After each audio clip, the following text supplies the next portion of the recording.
o curso de teatro e de dança da UFPA. Isso já vai ser por volta de 1962. Vai ser instalado o curso em que ele é até hoje, ele permanece até hoje nessa função. Eu queria chamar a atenção para vocês, de vocês, saindo um pouco da escola, aqui para esse casarão na frente. Esse casarão comercial era muito conhecido como tabernas. E aqui no Marizal isso vai ser uma característica fundamental, que vão ser as tabernas do bairro do Marizal. Então, o que as pessoas faziam nas tabernas? Compravam todo tipo de coisa, desde o pão ao prego, tudo vendia nas tabernas. Daí a gente vai passar ao longo do Marizal e a gente vai ver muito dessas características. Não havia grandes redes de supermercados, então fazia o famoso fiado das tabernas, né? Isso era muito comum. E isso vem da onde? Vem de Portugal, né? A gente traz essa herança de Portugal. Eu só queria chamar a atenção para um último detalhe, é que esses casarões antigos, essas formas antigas, o professor Milton Santos da Geografia vai chamar de rugosidades espaciais. O que são rugosidades espaciais? O que as rugas fazem no nosso rosto? Elas não marcam? As rugas marcam o nosso rosto e nos remetem ao tempo passado.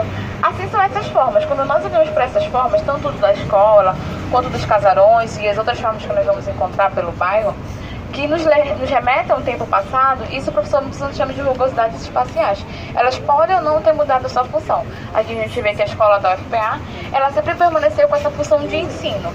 Por mais que tivesse a tendência público diferente e depois passasse a responder a instituições diferentes, ela permaneceu com a sua função.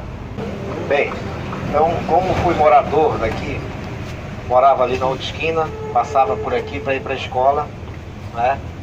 Então, lembrar, como ela bem disse, popularmente isso aqui se chamava artífice.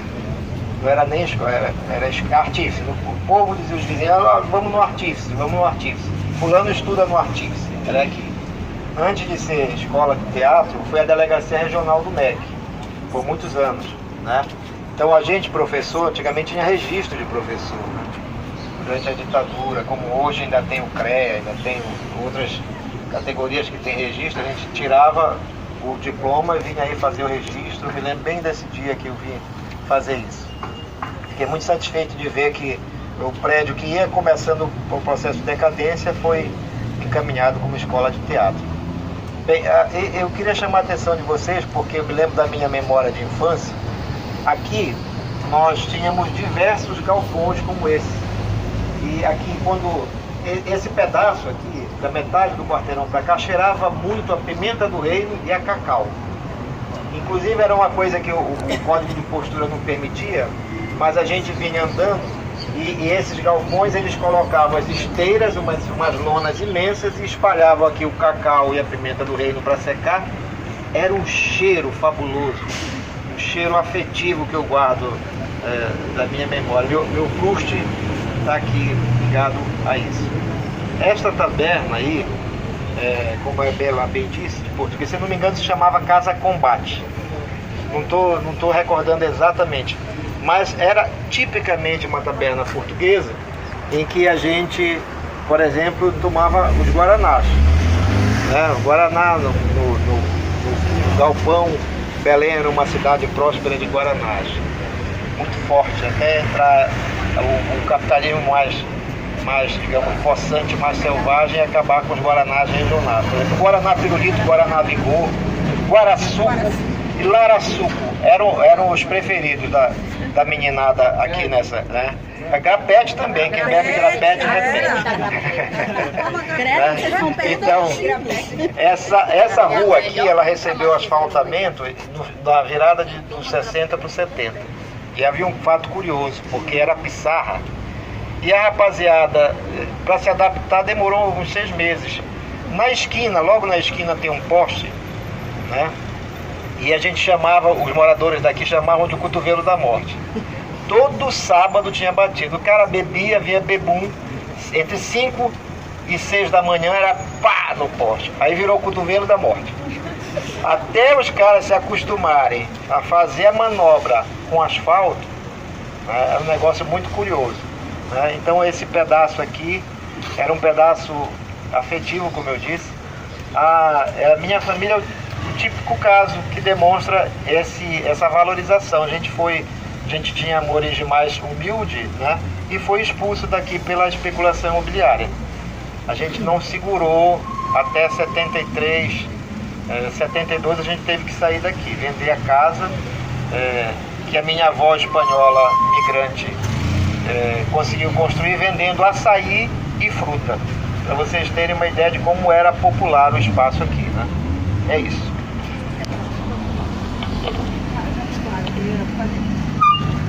Fazer um paralelo só com... chamando a atenção, você falou do casario que fica ali, né?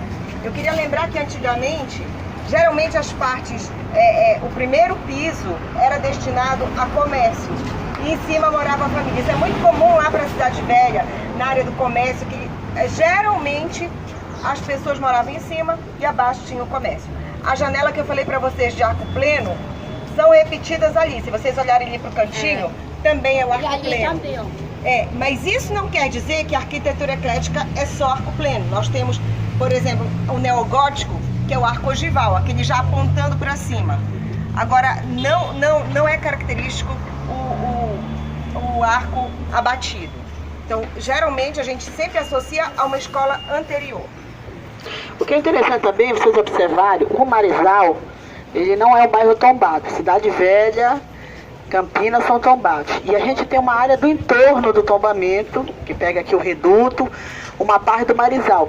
Então, alguns desses imóveis, como esse aqui do lado da antiga taberna, né, que talvez a Paula pode até complementar, me dizer que nós tínhamos nesse período, que seriam aquelas vilas de casas semelhantes. Né, os casarios, né, que eram casarios todos, 3, 4, um igual ao outro. Eram vilas de casas semelhantes, mas que ficavam de frente para a rua. Né? Não era aquelas... O governador José Malcher tem umas agora, inclusive são tombadas, né, do governador José Malcher, lá perto do IFAM. Da José Malcher, perto do IFAM, né? Então a gente vai encontrar várias aqui no Marizal, quando nós dobramos ali na Generalíssimo também, né?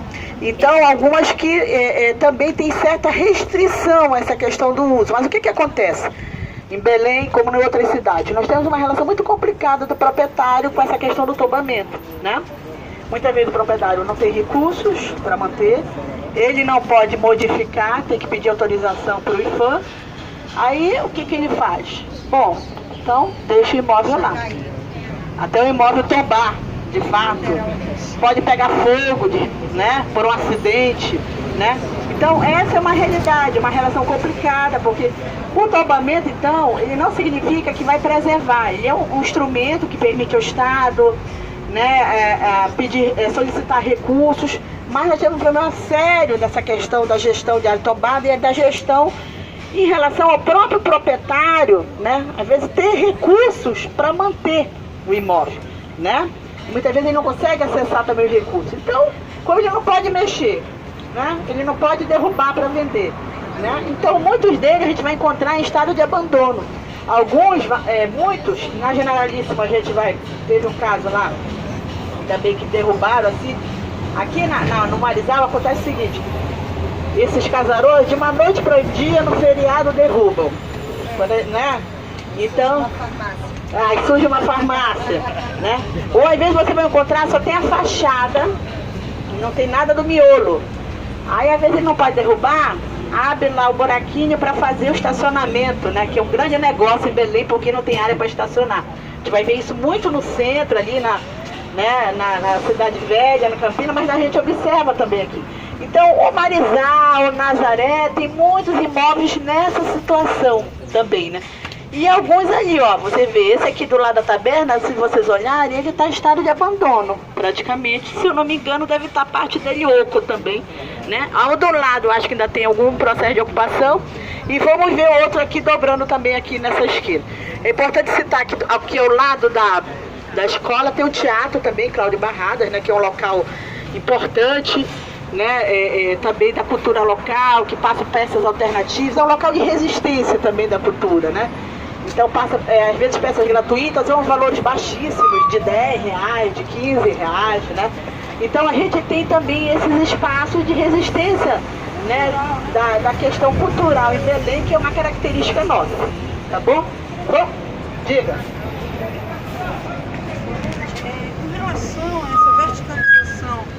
processo ele obedece a algum plano da cidade com relação ao gabarito?